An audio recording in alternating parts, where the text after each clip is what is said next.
મહિપાલસિંહ ગોહિલ, તમે એક વાત પહેલી તો સાંભળી લો કે આટલા બધા માણસો તમને આ તમારા માણસમાં વિશ્વાસ છે?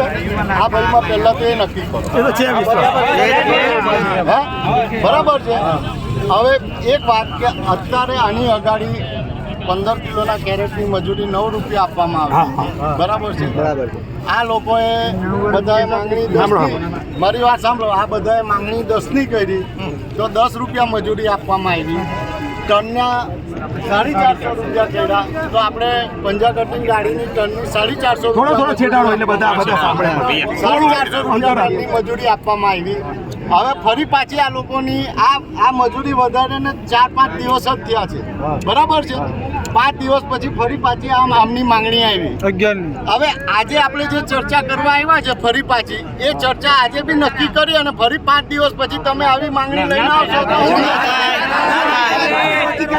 આજે જે નક્કી કરે તો કઈ સુધી ચાલશે? દેખો આમાં જે મોંઘવારી વધતી જાય એટલે થોડું પાછું થાય. અમારે કોઈનું શોષણ કરવું નહીં. પહેલી વાત બરાબર છે. આ વસ્તુ 5 દિવસ પહેલા થઈ છે અને આ 5 દિવસ પછી આ રજૂઆત આવી. પેટ્રોલ ના ડીઝલ ના રોજે મારી વાત પાછું એવું સ્થિર ના રહે.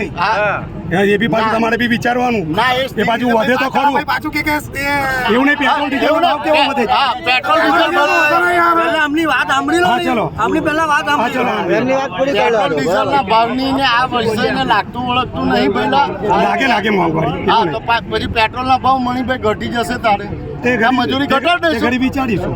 હે વિચારી ના તમે એવી રીતે એકલું પેટ્રોલ ડીઝલ મોંઘું નહીં થતું. એક વસ્તુ છે મિત્રો, તમે જે બી હોય તે જેટલા બી માણસો હોય તે કોઈ વ્યક્તિ એમ કહેશે કે આવું જ કરવાનું તો એવું થાય નહીં.